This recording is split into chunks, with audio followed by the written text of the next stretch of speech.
자, 여러분 안녕하세요. 자, 여러분 맹큐의 경제학 챕터 10장 외부 효과 우리 지난 시간에 이어서 계속 살펴보도록 하겠습니다. 자, 교재가 페이지 231페이지 거기 되어 있고요. 우선 1절 해가지고요. 어떤 걸 살펴볼 거냐면 외부 효과와 시장의 비효율성 한번 볼게요. 여러분 외부 효과가 존재하게 되면 우리가 시장 실패가 발생하게 되고요. 그 결과 시장에 어떤 비효율성이 발생한다라는 거 알고 계실 겁니다. 그거에 대해서 우리가 살펴보려고 해요. 자, 이렇게 되어 있습니다. 우선 거기 보시면 우선 거기 첫 번째 A번 해가지고요. 후생경제학의 복습 이렇게 나와 있습니다. 그래서 우리가 이제 약간 복습 이렇게 돼 있는데 외부 효과가 존재하는 경우에는 우리가 시장 실패가 발생해서 사회적 후생 손실이 발생한다라는 것을 우리가 얘기하려고 합니다. 자, 첫 번째 줄에 보시면 7장에서 알루미늄 시장에 대한 얘기가 나와 있습니다. 알루미늄 시장입니다. 알루미늄 시장 요걸 대상으로 한번 살펴볼게요. 자, 두 번째 단락에서 보시면은요. 수요 곡선과 공급 곡선의 의미를 한번 볼게요. 알루미늄 시장이 이렇게 있으면 여러분 수요라는 게 의미가 뭐예요? 수요. 공급이라는 게 의미가 뭐예요? 공급. 네, 그거 한번 복습을 한번 해보도록 하겠습니다. 자, 우선 수요 곡선은 우리가 쭉 보시면 여기가 알루미늄 Q가 있으면 이렇게 우하형하는 수요 곡선이 있습니다. 자, 거기 두 번째 단락에 두 번째 줄 한번 체크 좀 해보실까요? 요 높이의 의미가 뭔가라는 거 한번 생각을 해볼게요. 자, 거기 밑줄 치세요. 이 수요 곡선의 높이는 수요자가 느끼는 알루미늄의 가치예요. 그래서 수요자가 소비자잖아. 그래서 수요자가 느끼는 알루미늄의 가치다 이렇게 생각을 하시면 되겠습니다. 그러니까 알루미늄에 대한 가치가 높아지면 수요 곡선이 더 상방으로 이동한다 이렇게 보시면 되겠죠. 그래서 높이는 어느 수량이든지 맞아요. 여기가 Q0일 때도 그렇고 Q1일 때도 그렇고 높이가 무엇을 뜻합니까? 하니까 그 단계에서의 마지막 그것을 뭐라고 하냐면 한계 소비자라는 표현을 썼습니다. 그래서 여기서 그냥 단순한 수요자라고 표현하면 그렇고 한계 수요자, 한계 소비자 이렇게 얘기했어요. 한계, 마지막이라는 뜻입니다. 한계 소비자가 느끼는 가치를 바로 수요 곡선의 높이다 이렇게 생각하시면 돼요. 자, 거기 다시 말해서 또 같은 말로 하고 있습니다. 한계 소비자가 느끼는 가치, 내가 이만큼 가치를 느끼게 되니까 얼마만큼 돈을 지불할 생각이 있는가 그걸 나타냅니다. 그래서 지불할 용의가 있다 해서 지불용이라고 있죠. 지불할 용의, maximum willingness to pay라고 보시면 되겠습니다. willingness 이렇게요, to pay다 이렇게 보시면 될 것 같습니다. 네, 이해하실 수 있으시겠죠? 다시 말해서 수요 곡선의 높이는 마지막으로 판매된 소비자의 수량의 마지막 수량의 알루미늄이 한계 소비자에게 창출한 가치를 말합니다. 이해가시죠? 다음 공급 곡선 볼까요? 자, 공급 곡선은 우리가 이제 우상향한다 이렇게 생각하시면 되겠는데요. 이렇게 공급 곡선 이렇게 돼 있습니다. 이 높이가 의미하는 게 뭔가 그거를 한번 생각을 해볼게요. 역시 마찬가지인데요. 거기 보시면 생산자의 비용을 뜻합니다. 자, 이거는 생산자가 이만큼 물건을 생산할 때 발생하는 비용을 의미한다 라고 생각하시면 되겠어요. 자, 그래서 공급 곡선의 높이는요. 어느 수량에서든 마찬가지로 한계 공급자 맞습니다. 똑같아요. 한계 공급자라는 말을 쓰고 있죠. 한계 소비자처럼 한계 공급자가 자, 이만큼 내가 비용이 들었기 때문에 거기 나와 있는 것처럼 거기 발생하는 최소한 나 이만큼 돈은 받아야겠어 하니까 한계 공급자의 비용 그러니까 이거를요 우리가 뭐라고 쓸 수 있냐면 마찬가지입니다. 받고자 하는 수치 용의를 나타낸다 이렇게 생각하시면 되겠어요. 수치하고자 하는 willingness 용의를 나타낸다. 그래서 willingness to accept라고 생각하시면 될 것 같습니다. 이해하시겠죠? 이게 수요 곡선과 공급 곡선을 밑에서 올려다 봤을 때 의미하는 것이다 라고 보시면 되겠어요. 자, 이거 둘을 이제 짬뽕 해가지고 나타낸 거 그게 다음 페이지 나와 있습니다. 이걸 두 개 짬뽕해서 나타낸 거 한번 생각을 해보도록 하겠습니다. 거기요. 자, 232페이지에 보시면 그래서 여기가 수요 곡선이 있고 그 다음 여기가 이제 공급 곡선이 있습니다. 그랬을 때 점점점점 여기서 결정된 것은 시장에 그냥 맡겼을 때 결정된 거 아니겠습니까? 알루미늄의 수량, 알루미늄의 가격 이렇게 나와 있는데 이게 마켓의 어떤 M이라고 쓴 겁니다. 그래서 마켓, 시장에서 결정된 수량이다 이렇게 보시면 되겠습니다. 자, 그림 바로 밑에 두 번째 줄에 보시면 시장의 균형 상태입니다. 요게 시장에서 결정된 균형 상태 이렇게 되는 것을 알 수가 있고요. 그 다음에 두 번째 줄 끝에 보시면 이때 소비자 잉여와 생산자 잉여의 합을 극대화시키는 거다라는 것을 알 수 있습니다. 소비자 잉여와 그리고 더하기 생산자 잉여가 네, 극대화되는 것을 알 수가 있는 거예요. 극대화되는 상태다라고 보시면 될 것 같습니다. 아셨죠? 자, 그래서 거기 보시면 세 번째 줄에 시장 기능에 따른 알루미늄의 배분 결과 수요자에게 발생하는 가치의 총합과 그게 어떻게 된다? 예, 이겁니다. 이게 수요자에게 발생하는 총 가치 합에서 시장 가격 요거를 뺀 거죠. 이게 소비자 잉여라고 보시면 되겠고요. 소비자 잉여. 자, 그리고 생산자도 마찬가지입니다. 생산자도 내가 최소한 받고자 하는 금액보다 더 많은 가격을 받게 된 겁니다. 그래서 총 생산 비용에서 실제 받은 금액 그거예요. 이게 바로 생산자 잉여다. 이렇게 되는 걸 알 수가 있겠죠. 그래서 거기 보시면 이렇게 소비자 잉여와 생산자 잉여가 합이 극대되는 것을 우리가 알 수가 있습니다. 오케이, 이게 이제 복습 기본적인 내용이 되고요. 자, 여기서 얘기를 좀 더 확장해서 진행해 나가도록 하겠습니다. 자, 첫 번째 보시면요. B번 해가지고 자, 부정적인 외부 효과가 발생했다라고 할게요. 그래서 부정적인 외부 효과가 네거티브한 외부 효과가 어디서 발생했습니까? 라고 하면은요. 이게 생산 과정에서 발생했다라고 할게요. 그래서 첫 번째 줄에 볼게요. 알루미늄 생산 과정에서 그래서 부정적인 외부 효과 더하기 생산 과정에서 발생한 거예요. 네, 이렇게 한번 할게요. 자, 우리가 전에도 잠깐 얘기했는데 부정적인 외부 효과가 생산 과정에서 발생하게 되면 우리가 이제 비용을 증가시키는 거 아니겠습니까? 생산 과정에서 부정적이다, 네거티브다 하면은 어떤 이득을 감소시키는 거예요. 자, 그러니까 요거 보시면 이제 생산과 관련된 추가적인 비용을 더 야기하게 된다라고 보시면 되겠습니다. 네, 이해하시겠죠? 자, 그래서 구체적인 걸 볼게요. 알루미늄 한 단위당 일정 분량의 오염물질이 대기 중에 방출이 되는 거야. 그래서 여기 나와 있는 알루미늄에서 별로 좋지 않은 오염물질이 나오게 되는 거죠. 그래서 알루미늄을 생산 과정에서 부정적인 외부성이니까 물질이 배출된다. 이렇게 하도록 할게요. 자, 이게 이제 우리가 흡입하게 되면은 좋지 않은 건강에 해로운 그런 문제가 발생하게 돼서 부정적 외부 효과다. 이렇게 얘기합니다. 두 번째 단락에 보시면 자, 이런 오염물질이 안 좋은 거란 말이야. 이게 배출되면 어떻게 됩니까? 이거를 정화시켜야 되는 거 아니겠습니까? 맞아요. 이거를 정화시키는데 없애는데 밖에 사회로 배출되는 것을 막는데 비용이 발생하게 되는 거예요. 그래서 정화시키는데 비용이 발생하게 됩니다. 비용이 발생한다. 이렇게 정리를 하시면 되겠습니다. 네, 이해하시겠죠? 그래서 비용이 발생하게 되면 원래 알루미늄을 생산하는 요 기업 입장에서는 공급곡선의 의미가 뭐라고요? 공급곡선의 의미가 이게 생산 비용이라니까. 그런데 만약에 여러분들 생산 비용뿐만 아니라 여기 나와 있는 정화 비용까지 추가적으로 더 발생하게 되면은 비용을 추가적으로 더 증가시킨다라고 생각하시면 되겠습니다. 자, 그래서 거기 한번 볼게요. 알루미늄을 정화시키는 비용까지 고려한 게 진짜 우리의 사회 전체적인 비용이다. 이렇게 얘기할 수가 있을 거예요. 자, 무슨 말씀이냐면 정리를 해드릴게요. 자, 우리가 이제 봤을 때 이제 개별 기업 입장에서 볼게요. 기업 측면에서 보면은 측면에서 발생하는 생산 비용이다라고 하면 이거를 여기서는 쓰진 않았는데 보통 경작에서는 이렇게 많이 씁니다. 프라이빗 마지널 코스트다 이렇게 얘기합니다. 그래서 요거는 말 그대로 생산 비용 이렇게 얘기해요. 자, 그런데 사회적인 전체 측면에서 봤을 때 발생하는 비용은 어떻게 됩니까? 라고 하면은요.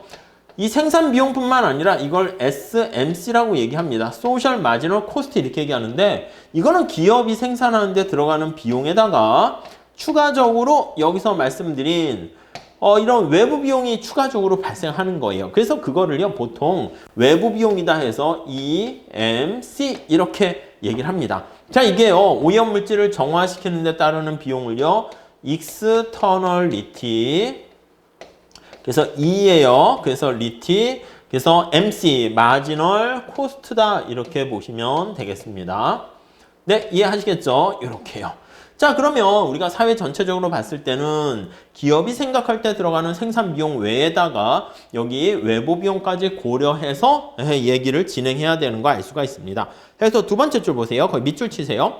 두 번째 단락 보세요. 외부 효과가 존재하면 232페이지 밑에서 마지막 단락입니다. 알루미늄 생산을 위해서 사회가 치르는 비용은 알루미늄 제조회사가 치르는 사적 비용, 사적 프라이빗 비용이라고 되어 있습니다. 그래서 요거를 뭐라고 합니까 하면 프라이빗 해서 얘기를 한 거예요. 프라이빗 마지널 코스트다라고 해서 사적 한계 비용 이렇게 얘기합니다. 사적 한계 비용. 이해 가시겠죠? 네, 이렇게 들어가 있고요. 사적 한계 비용이 나와 있고요. 그 다음에 세 번째 줄 보시면 근데 사회적 비용은 어떻게 됩니까? 하면 사적 한계 비용에다가 PMC에다가 제3자가 부담하는 비용 이게 바로 외부 비용입니다. 이해 가시죠? 제3자가 부담해야 되는 외부 비용이다. 이렇게 생각을 하시면 될 것 같습니다. 네, 이만큼이 추가적으로 더 들어가게 된다는 것입니다. 자, 그래서 우리가 그래프를 그리게 되면은요. 자, 오른쪽 233페이지에 나와 있는데 거기 그래프에 반영해서 얘기를 해보도록 할게요. 네, 조그맣게 여기다 그려보면 되겠습니다. 자, 거기 보시면 수평축이 생산을 할 때 생산량이고요. 거기 보니까 사적 비용이라 할게요. 그래서 이게 PMC가 되는 거야. 이게 공급곡선이 되는 거죠. 이해 가시겠죠? 근데 물건을 만들 때 추가적인 이런 EMC가 발생하는 거야. 그래가지고 EMC가 여기 보시면 이런 식으로 있다 할게요. 여긴 그려져 있지 않지만 이게 EMC 이렇게 해서 외부 비용이 생기는 거야. 그러면 이 개별 기업 입장에서는요. 어떻게 됩니까? 여기 나와 있는 것처럼 EMC라는 외부 비용까지 고려한 진정한 비용은 어떻게 됩니까? 하면은요. PMC에다가 EMC를 더해야 되니까 각각의 생산량에 대해서 이렇게 올려주니까 이렇게 올라가는 걸 알 수가 있어요. 이해 가시죠? 그래서 이게 바로 SMC 이렇게 되는 겁니다. 자, 그러면 여러분들이 좀 여기 한번 정리해 보시면 여기 볼까요? 요게 주어진 생산량에 대해서 한번 볼게요. 점점점점점 이렇게 주어진 생산량에 대해서 자, 그러면 여기 나와 있는 것처럼 네, 주어진 생산량에서 요게 바로 EMC인 거야. 요게 바로 EMC. 요게 바로 요 높이랑 똑같은 겁니다. 이해가 가시죠? 그래서 EMC가 이렇게 있고요. 개별 비용과 관련해서 PMC가 이렇게 있는 거야. 그래서 PMC에다가 EMC만큼을 더하게 되면 그게 바로 SMC가 된다. 이렇게 정리를 하시면 되겠습니다. 자, 그래서 233페이지 가보시면은요. 요거는 뺄게요. 요거는 빼가지고 우리가 얘기를 해보면요. 다시 한번 여기다 그림을 한번 그려볼게요. 자, 이쪽에다 크게 한번 그려보도록 하겠습니다. 자, 그래서 이제 정리를 한번 해볼게요. 자, 여기 쭉 해가지고요. 그래프를 그리게 되는데 생산량이 있고요. 거기 보시면은 사적인 측면에서의 한계 비용 PMC가 있고요. 여기는 어떤 외부성이 없는 거야. 그래서 수요 곡선 이렇게 있는 거 알 수가 있습니다. 자, 그 다음에 사회적 비용은요. 거기 나와 있는 것처럼 이렇게 올라가는 거야. 빨간 색깔로 말고 다른 색깔로 할 거 그랬나요? 자, 여기 보시면 이걸로 합시다. 이런 식으로 이제 외부 비용이 발생하게 되는 거예요. 그래서 이게 SMC가 발생했다. 만약에 이게 기울기가 달라져도 상관없어요. 근데 우리가 외부 비용이 생산량에 관계없이 일정하다는 가정하에서 하면 이렇게 평행하게 이동한다는 거 알 수가 있습니다. 자, 그래서 우리가 거기 보시면 균형이라는 말이 있잖아. 여기가 바로 뭐냐면 시장에서의 균형 생산량이라는 거예요. 균형. 그리고 이게 바로 뭐냐면 사회적인 측면에서 봤을 때 최적 생산량이다. 이렇게 보시면 될 것 같습니다. 이렇게요. 자, 그래서 다시 한번 정리해 보도록 할게요. 자, 우리가 개별 기업 입장에서 개별 기업 측면에서 우리가 봤을 때 최적 생산량은 어떻게 결정되니? 라고 하면은요. 여기 나와 있는 수요 곡선과 PMC가 이게 이제 공급 곡선이죠. 수요 곡선이 만나는 거예요. 수요 곡선이라는 것은 원래 의미를 보면은요. 여기는 사실은 외부성이 없기 때문에 SMB와 PMB라고 얘기할 수 있어요. P는 똑같습니다. 사적 프라이빗이고 S는 소셜이다 이렇게 생각하시면 돼요. 사회적 이렇게 보시면 돼요. 그러니까 사실 이렇게 할게요. 그럼 여기 나와 있는 것처럼 개별 기업 입장에서는요. PMC와 PMB가 같을 때가 최적인 거야. 그러면 이게 PMB가 있고 PMC가 있잖아요. 여기 균형이라고 써 있는 게 바로 시장에서 마켓에서 균형이다. 이렇게 보시면 될 것 같습니다. 아시겠죠? 자, 그런데 개별 기업 말고 시장 말고 사회 전체적으로 봤을 때 최적 볼게요. 그래서 사회적인 전체 측면에서 최적을 찾는다라고 하면은요. 여기서는 수요 측면에서 외부성이 없기 때문에 SMB랑 PMB는 지금 같은 상황인데요. 근데 여기 보시면 SMC와 PMC가 괴리가 발생했잖아요. 이 차이가 바로 외부 비용이 존재했다는 거거든요. 그래서 SMC와 SMB가 같을 때다라는 것을 우리가 알 수 있습니다. 그래서 여기 보시면 최적 생산량은 어떻게 됩니까? 라고 하면 옵티멈에 나와 있는 최적 생산량 이렇게 됩니다. 그래서 우리가 시장에서 생산하는 거는요, 외부성을 신경 쓰지 않을 때입니다. 자, 다시 한번 정리할게요. 여기 보시면 균형이라고 나와 있는 요 부분 있잖아요. 요게 바로 무엇을 뜻합니까? 라고 하면은요, 이거는 외부성을 고려하지 않는 상태 이렇게 돼 있어요. 외부성을 고려하지 않은 그냥 단순히 시장에서의 균형 상태다 이렇게 보시면 될 것 같고요. 자, 근데 우리는 이런 외부성을요, 사실은 고려를 해야 된다고 말씀을 드렸잖아요. 그래서 여기 나와 있는 것처럼 요게 바로 뭡니까? 라고 하면요. 요게 옵티멈이라는 얘기는 외부성을 고려하는 겁니다. 그래서 외부성을 고려한 말 그대로 사회적인 최적 상태에서의 생산량이다 라고 정리를 하시면 되겠습니다. 아셨죠? 그거 좀 잘 체크하시면 좋을 것 같습니다. 자, 그래서 233페이지 그 그림만 이해되시면 좋을 것 같아요. 그래서 첫 번째 단락, 두 번째 단락도 그 얘기입니다. 두 번째 단락 보시면 사회적인 관점에서 볼 때, 자, 우리의 관심사는 이 사회적인 관점에서 보게 되는 게 우리의 진정한 관심사가 되는 거예요. 그래서 얘가 우리의 이제 사실은 관심사가 된다라고 보시면 되겠습니다. 그때 바람직한 알루미늄 생산량은요, 이 교차점 여기서 결정돼요. 근데 이거를 외부성을 신경 쓰지 않으면 제가 지난 시간에 뭐라고 했습니까? 외부성에 대한 어떤 유형에서 말씀드렸을 때 네거티브한 외부성이 있다라고 하면 바람직한 최적 수준보다 생산량이 더 증가된다고 말씀을 드렸죠. 이것도 맞아요. 최적 수준보다 어떻게 됐습니까? 외부성을 신경 안 쓰니까 과다 생산된 거야. 오버 프로덕트가 됐다는 거 알 수가 있습니다. 오버했습니다. 오버. 네, 이렇게 보시면 되겠고요. 자, 그래서 거기도 그런 얘기 나와 있어요. 두 번째 줄 보시죠. 네, 그래서 이게 사회적인 최적 생산량이 나와 있는데 이것은 바람직한 수준보다 이게 바람직한 수준인데 시장 수준보다 더 적다라는 것을 우리가 알 수가 있게 되는 것이고요. 그래서 여기 나와 있는 것처럼 이렇게 외부성을 고려하지 않게 되면 과다 생산된다. 그것을 우리가 확인할 수가 있겠습니다. 그래서 이런 이유는 여기 보시면 요거 한번 잘 봐주세요. 여기요. 여기 보시면 SMC가 PMC보다 훨씬 더 크다는 거 알 수 있죠. 그러니까 외부 비용을 고려한 비용과 고려하지 않은 걸 비교해 봤을 때 이걸 보시면 여러분들 바로 좀 느끼셔야 돼요. SMC가 PMC보다 지금 커요. 여기다 그냥 쓸까 했는데 더 크다는 의미는 뭐냐면 첫 번째는요. 우리가 요걸 알 수 있습니다. 한 개 비용에 우리가 영향을 미쳤다라고 하면 생산 과정에서 외부성이 발생했다라는 것을 우리가 알 수가 있고요. 그 다음에 이 비용을 더 올리는 거잖아. 개별 기업보다. 그렇게 되면은 어떤 일이 발생하게 되는 것입니까? 하면은 비용을 더 증가시키는 것이기 때문에 생산 과정에서 네거티브한 외부성이 발생했다라는 걸 알 수가 있어요. 그래서 부정적인 외부성이 발생했다라는 것을 우리가 확인할 수가 있고요. 이렇게 생산 과정에서 네거티브한 외부성이 발생하게 되면은 네거티브한 거니까 바람직한 최적 수준보다 과다 생산되는 거 확인할 수가 있게 됩니다. 아셨죠? 그 정도 잘 정리해 주시면 되겠습니다. 자, 그래서 이거를 해결하는 방법 뭐 없을까? 뭐 없을까요? 이거 어떻게 해결합니까? 라고 하면요.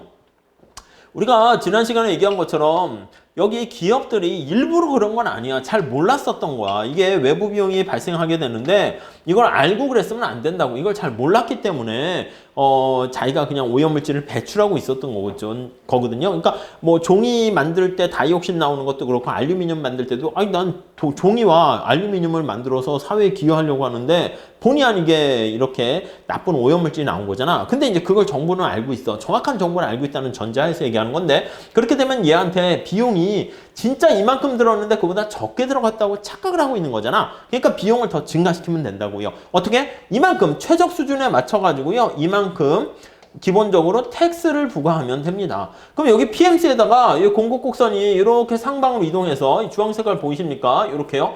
올려주게 되면은 요거는 지금 어떻게 된 거냐면 여기다 쓸게요. 여기 PMC에다가 이만큼 텍스를 부과하는 겁니다. 텍스를 부과해가지고 공급곡선을 상방 이동시켜서 여기 나와 있는 시장에서의 균형 요거를 여기 나와 있는 사회 전체적인 최적 균형으로 이렇게 만든다라고 보시면 되겠습니다. 그래서 맨 마지막 줄 보세요.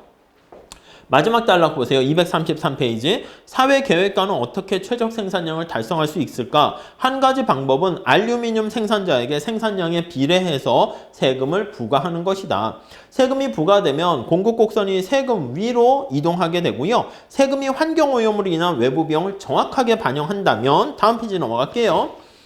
자, 위로 상방 이동한 새로운 공급곡선은 이게 이동해서 이 주황 색깔이 여기 나와 있는 SMC랑 똑같게 된다. 이렇게 보시면 되겠습니다. 그래서 여기 비용을 더 전가시켜가지고 세금을 때려가지고 PMC가 SMC랑 같도록 만드는 겁니다. 자, 그래서 여기 나와 있는 것처럼 부정적인 외부성을 여기 정리할게요. 세금을 부과해가지고 사회적인 요거랑 똑같도록 만들게 된 거예요. 자, 우선 첫 번째. 생산 과정에서 부정적인 외부성이 존재하기 때문에 우리가 지금 어떤 상황이 되었습니까? 라고 하면 SMC가 PMC랑 이렇게 괴리가 되었다라는 것을 우리가 확인할 수가 있을 겁니다. 이해 가시겠죠? 그래서 요거에 대한 대안은 어떻게 됩니까? 대처 방안은 해결책은 어떻게 됩니까? 라고 하면 우리의 궁극적인 관심사는 SMC가 우리의 관심사거든요. 그래서 PMC에다가 세금을 때리는 거야. 그래가지고요. SMC랑 PMC에다 세금을 때린 거랑 똑같게 만드는 겁니다. 그래서 텍스를 이렇게 부과해서 만들면 돼. 그러니까 가만히 생각해 보면은 이렇게 볼 수 있어요. 애시당초 사회적인 한계 비용은 얘가 뭐라고요? 얘가 뭐랑 똑같다고 그랬습니까? 얘가 뭐라고 그랬냐면 얘는 원래 PMC에다가 EMC를 더한 거야. EMC를 더한 거예요. 근데 여기 나와 있는 EMC만큼 최적 생산량 수준이에요. 옵티멀한 최적 생산량 수준에서 여기 나와 있는 T를요. EMC랑 동일한 크기만큼 세금을 때리게 되면은 그렇게 되면은 사회적인 최적 수준이 달성된다. 이렇게 볼 수가 있겠습니다. 이해 가시겠죠? 그래서 두 번째 단락에 거기 한번 보시면 이렇게 외부 비용이 발생할 때 아니면 생산 과정에서 외부 비용이 발생하게 되면 이렇게 텍스를 부과해 가지고요. 여기 나와 있는 사회적 최적 수준으로 이렇게 만들어서 외부성을 해결하게 되는 걸 알 수 있습니다. 그래서 외부성의 문제를 해결하게 되는데 이렇게 외부성의 문제를 해결하는 것을 뭐라 그럽니까 하면은요. 거기 세 번째 줄에 나와 있죠. 세금을 통해서 시장의 성과를 개선시켜서 외부성 문제를 해결했다. 외부라는 게 뭐야? 시장 테두리 밖에 있어서 발생하는 문제잖아요. 그거를 세금을 때려가지고 안으로 끌어들입니다. 그걸 뭐라 그러냐면 외부 효과의 내부화다 얘기를 합니다. internalization 이런 표현을 쓰게 됩니다. 아시겠죠? 그래서 이 내부화라는 표현 외부성을 해결했다 이렇게 보시면 되겠습니다. 자, 이거는 뭐냐면 세금을 부과하게 되니까 어떻게 되는 거예요? 아니 이 개별 기업 입장에서는 이 외부성을 신경 쓰지 못했다니까요. 잘 몰랐다니까요. 그래서 이 외부성을 잘 몰랐었는데 개별 기업 입장에서는 몰랐었는데 세금을 부과함으로써 이걸 깨닫게 된 거야. 자, 우리 두 번째 단락이 두 번째 줄 보세요. 세금이 부과되면 수요자와 공급자가 자신들의 행동이 초래하는 외부 효과를 의사결정 과정에 감안합니다. 그래서 여기 보시면 텍스 부과로 물론 이 경우에는 소비자한테 생산자한테 이제 부과하게 된 건데 아무튼 소비자도 마찬가지입니다. 그래서 수요자와 공급자에게 세금을 부과해 가지고요. 자신들의 행동이 초래하는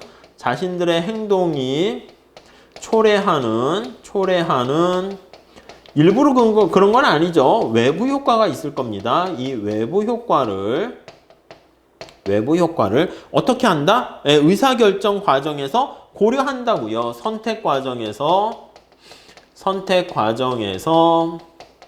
고려합니다. 고려한다라는 것을 알 수가 있습니다. 자, 이렇게 감안하게 되기 때문에 자, 세 번째 줄 보세요. 세금을 부과하면 알루미늄 생산자들은 자신들이 초래했지만 전에는 부담하지 않았어. 몰랐기 때문에. 근데 그런 외부 비용을 이제는 직접 부담을 하게 되는 거야. 아, 내가 이만큼은 외부 비용을 초래했구만. 그걸 이제 깨닫는 거야. 그래서 이게 못된 사람이 아니기 때문에 내가 나쁜 어떤 영향을 미쳤으니까 세금을 그렇게 내야지 라고 생각을 하게 되고요. 그래서 이런 외부 비용을 고려하게 되고 그렇게 되면은 이러한 고려한다라는 게 뭡니까? 선택 과정에서 고려한다. 인센티브 영향을 미친다는 거 아니겠습니까? 그래서 밑에서 세 번째 줄 보시면 사람들이 경제적 유인에 반응한다는 경제학의 원리가 여기 또 깔려 있는 거예요. 그래서 이렇게 텍스를 부과한다라는 얘기는 사람들의 어떤 고려하도록 만드는 거니까 우리가 경제학의 원리 중에서 이런 인센티브에 반응하는 사람들의 행동 그런 것들이 여기에도 알 수가 있습니다. 자, 이거는 생산 과정에서 네거티브한 외부성이 발생한 것이다 라는 거 알 수가 있고요. 밑에 C번은요. 긍정적인 외부성이 어떤 소비 과정에서 생기는 경우 그걸 한번 보도록 할게요. 자, 이게 똑같은 메커니즘인데 뭐 별로 어렵진 않아요. 천천히 생각하시면 굉장히 쉽습니다. 한번 보도록 하겠습니다. 자, 세 번째요. 세 번째. 긍정적인 외부성, 파지티브한 외부성이 발생했습니다. 긍정적인 외부성이 어디서 생겼니? 라고 보면은요. 자, 긍정적인 외부성이 소비 과정에서 발생했다라고 할게요. 소비 과정에서 발생했습니다. 자, 그러면 소비 과정에서 발생하게 되면 소비기 때문에 이것을 소비하는 사람들의 수요 곡선에 영향을 미치는 거예요. 그래서 수요 곡선에 영향을 미쳐요.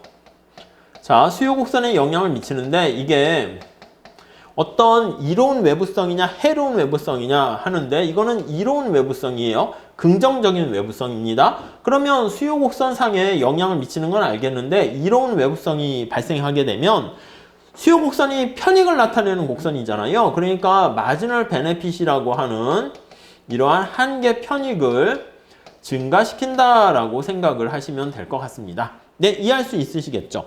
자, 그래서 거기 한번 문제를 한번 보도록 할게요. 예를 보도록 할게요.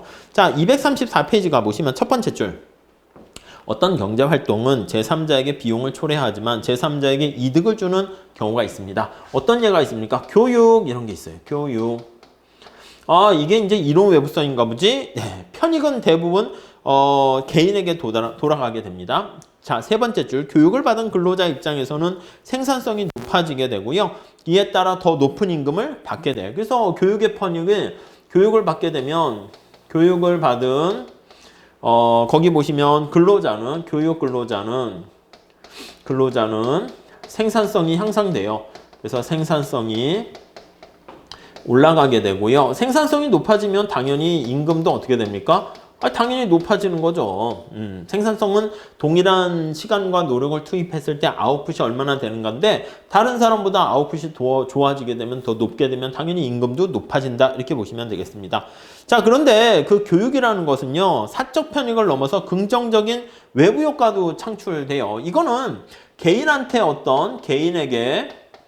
개인의 사적인 측면에서 어떤 편익을 고려한 건데 이 외에 교육을 받을 때 나만 좋은 게 아니라 생각지도 못한 외부 효과가 발생하게 된다는 거예요. 외부 효과가 발생하게 되었다라고 생각을 하시면 되겠습니다. 어떤 외부 효과가 발생되었나? 그거를 한번 생각해 보시면은요. 거기 한번 볼게요.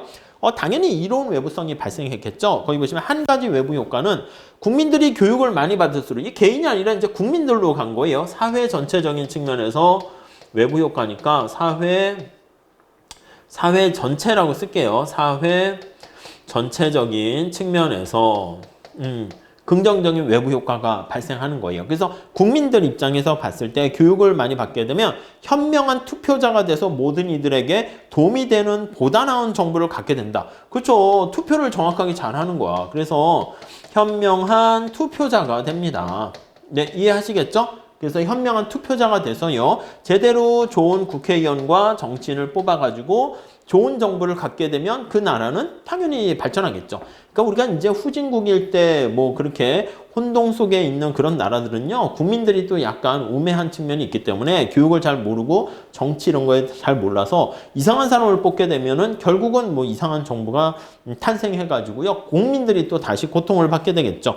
자, 그 다음에 또 다른 외부 효과는 교육 수준이 높아지면 범죄율이 낮아진대요. 뭐 여기서는 그냥 그런 얘기까지는 왜 안 했고, 그냥 많이 배우고 사람들이 뭐 어느 정도 또 살기 좋아지면 범죄율도 하락하게 된다. 뭐 이렇게 여러 가지 이제 교육이라는 게 꼭 지식뿐만 아니라 이렇게 여러 가지 지혜와 예절과 등등등 윤리교육 이런 것도 있지 않겠습니까? 다음 세 번째 외부 효과는 국민들이 교육을 더 많이 받으면 기술 지식의 진보와 이렇게 전파와 파급이 촉진돼서 생산성이 높아지고 임금도 더 올라가게 됩니다. 그래서 기술 지식의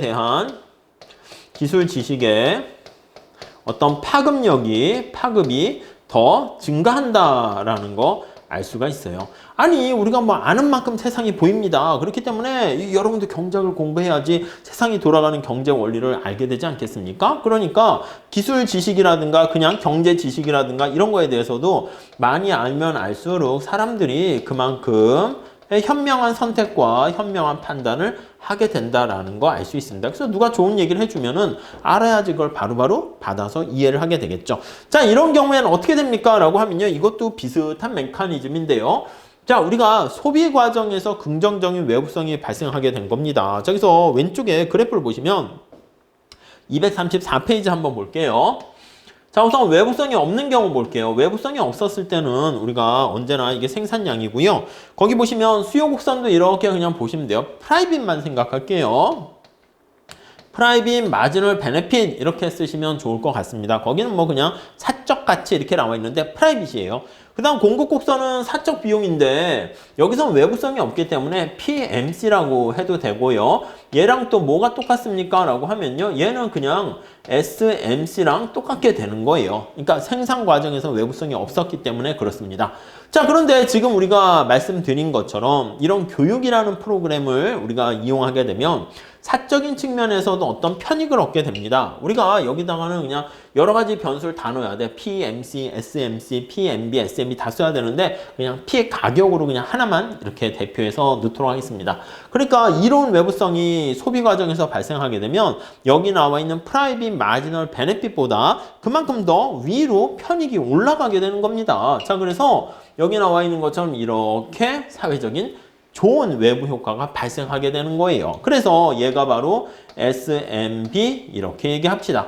SMB는 PMB에다가 여기 나와 있는 externality, marginal benefit 이렇게 보시면 되겠습니다. 그러니까 이게 바로 뭐냐면 긍정적인 이로운 외부성이 발생한 것이다 라고 보시면 되겠어요. 그러니까 편익을 증가시키는 긍정적인 효과가 나타나게 된 것이죠. 이해하실 수 있으시겠죠? 그래서 235페이지 한번 보도록 하겠습니다.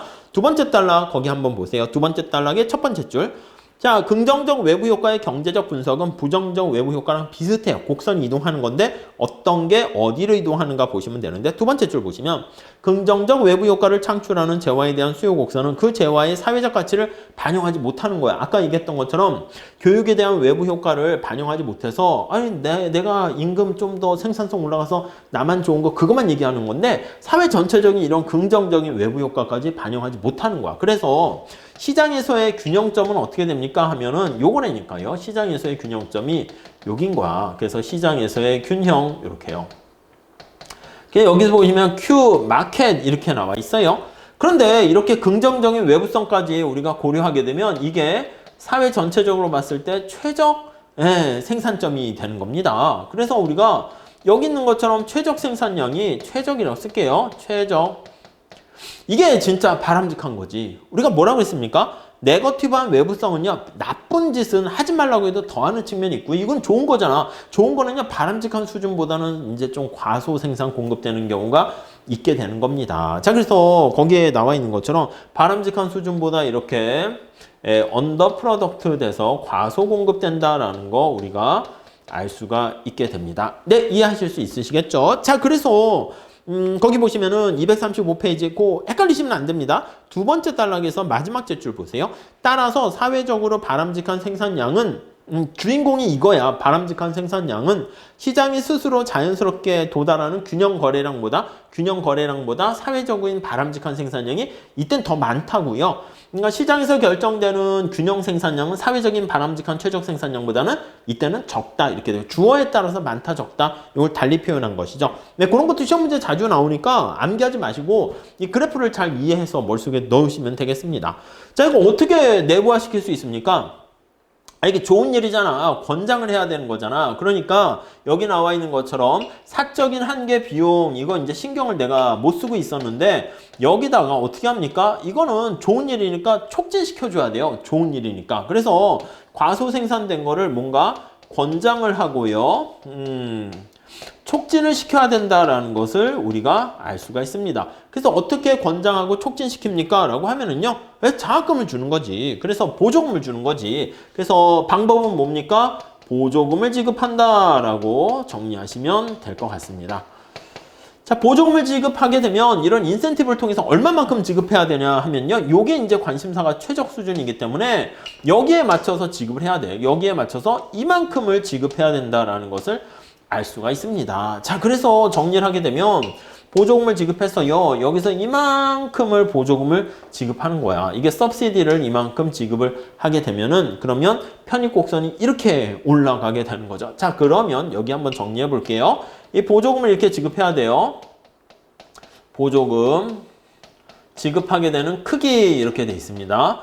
보통 우리 경제학 시험 문제에서는 이렇게 수요 공급 그려가지고 보조금의 크기를 구해서 이렇게도 많이 나오는데 우선은 여러분들이 내용을 이해하시는 게 더 중요한 것 같습니다. 그리고 연습 문제 뒤에서도 간단한 그래프로 나와 있으니까 그 정도만 우선은 보셔도 되겠어요. 자, 우리 세 번째 단락에 거기 밑에서 세 번째 줄에 보시면 실제로 정부에서는 이게 교육을 제공하는 그런 서비스를 많은 사람들이 혜택을 못 받을 수 있잖아요. 그러니까 공립학교를 운영하는 거야. 그래서 정부가 시장에 개입해서 공립학교를 직접 운영하는 거야. 학교를 운영하는 방법이 하나가 있고요. 그 다음에 거기 보시면 또 장학금을 지급합니다. 그래서 장학금을 지급한다. 이렇게 정리를 하시면 되겠습니다. 이게 이제 하나의 어떻게 보면은 해결책이다 라고 정리를 하시면 되겠어요. 자, 여기서 거기 마지막에 요약하면 나와 있습니다. 요약하면 네, 거기 밑줄 치세요. 내용을 이해하시면서 바로 보셔야 돼요. 거기 보시면 부정적인 외부 효과가 있으면 시장에서 결정되는 생산량이 사회적으로 바람직한 수준보다 많고에 동그라미 치세요. 부정적 동그라미 치고. 그러니까 우리가 해로운 외부성은요, 바람직한 최적 수준보다 많이 생산된다라는 거 알 수가 있고요. 긍정적인 외부 효과가 있으면 긍정적 동그라미 치세요. 이거는 이로운 외부성입니다. 그거는 시장의 균형 생산량이 사회적 최적 생산량보다 시장에 맡기면 더 많이 이루어져야 되는데 뭐 교육이나 선행이라든가 기부라든가 이런 것들은요, 바람직한 수준보다 적다 있죠. 적다에 동그라미 치시면 되겠습니다.